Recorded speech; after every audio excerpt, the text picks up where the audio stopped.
So this is one of my favorite events. Everybody always asks me what is my favorite event. It's hard for me to answer that because I really like hot saw and I really like springboard and I really like standing block. But I've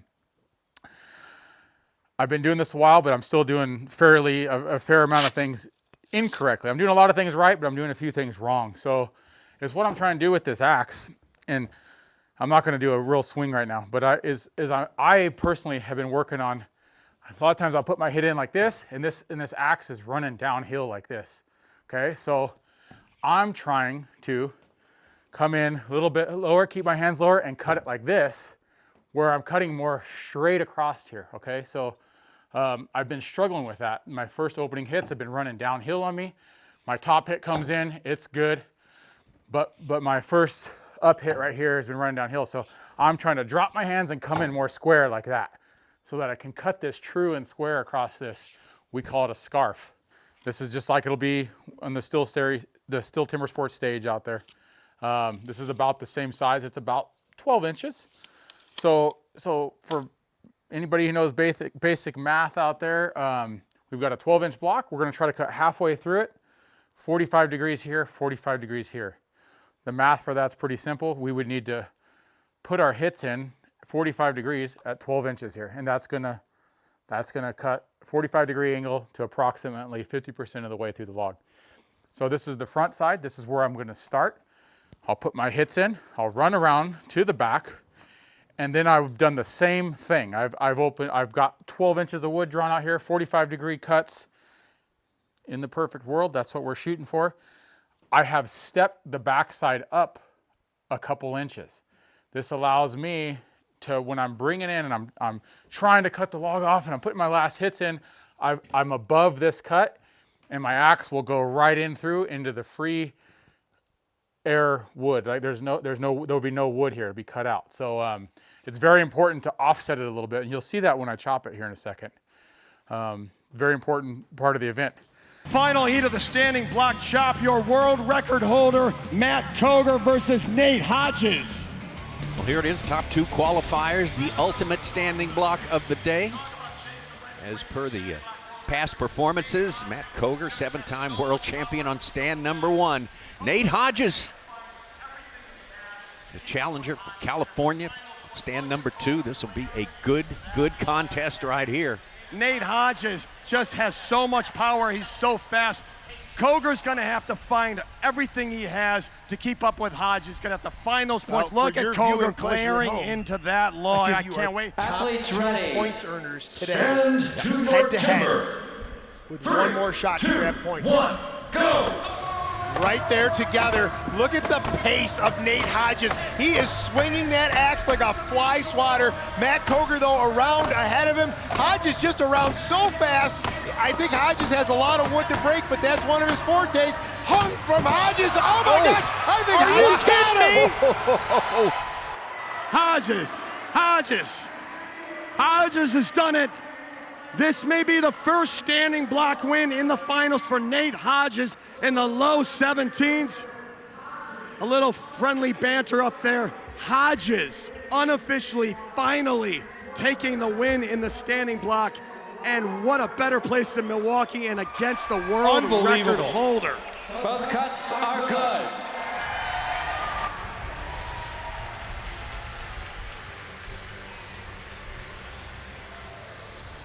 I love it. These guys aren't even breathing heavy. They're laughing. Hodges, you finally got the standing block win. We all saw it coming. We saw you a few weeks ago at Cherry Valley hunting everyone down, and you did it in Milwaukee. Congratulations. Talk about that cut and what an honor it is going up against the world record holder.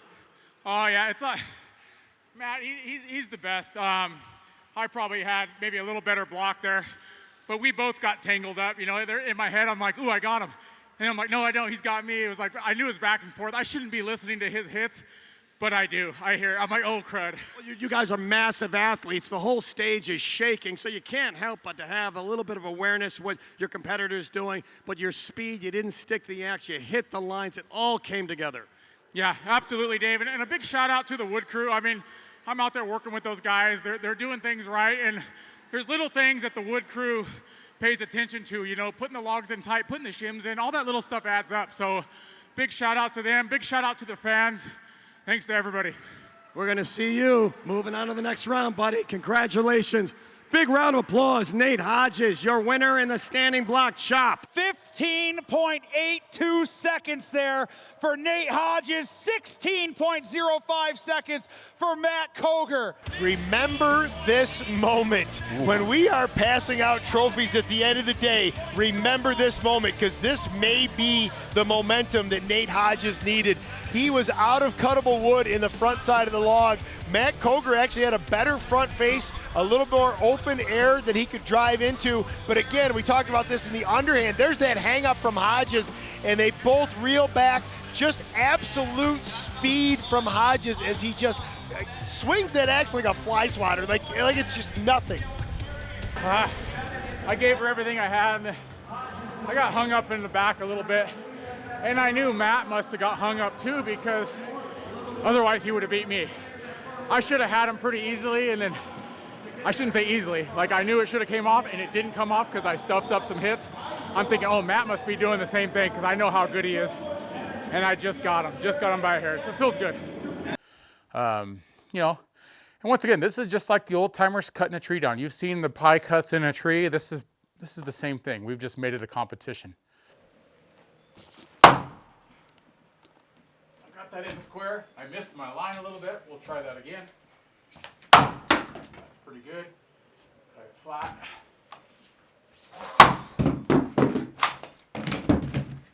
Now, because what I've been doing, we'll slow it down for a second, is I can look at my chip when I'm done, and I can actually see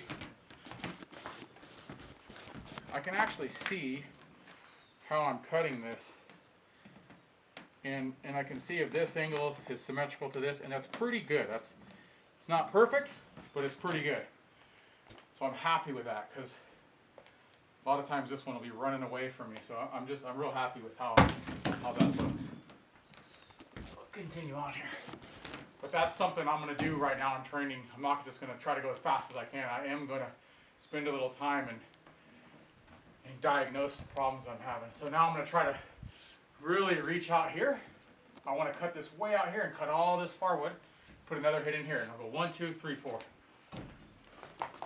That's pretty good.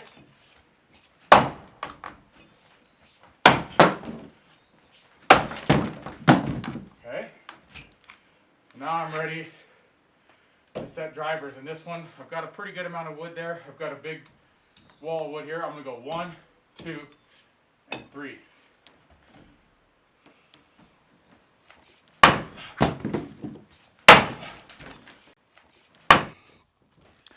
So now we put a pretty good front in this. I can see my halfway mark. I'm a little past it here.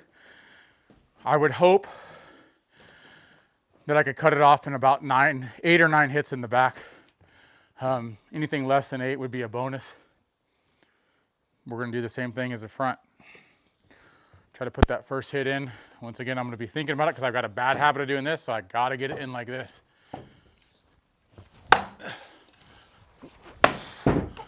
Happy with that. Happy with that. Happy with that.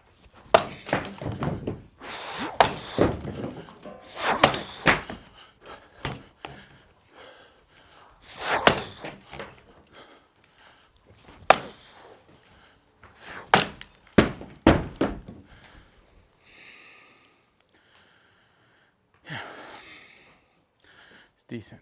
Wasn't great. It was decent.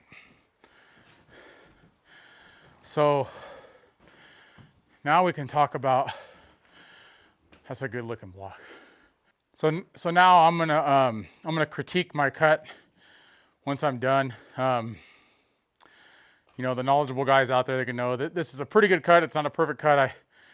I lost a little slope here on my near hit. I can see that because it doesn't line up here, but I did that on purpose because I was running out of wood. So I'm okay with that. I kind of rolled this hit in a little bit. For the most part, I'm pretty happy with this. Anytime a guy can cut a block and it looks like this, you got a big wall of wood here, or we call this a big pig's ear. I've got good slope. So we want slope. Like we talked about 45 degrees, there's probably 50 degrees of slope here. The axe just likes to cut on a slope. So I'm real happy with that.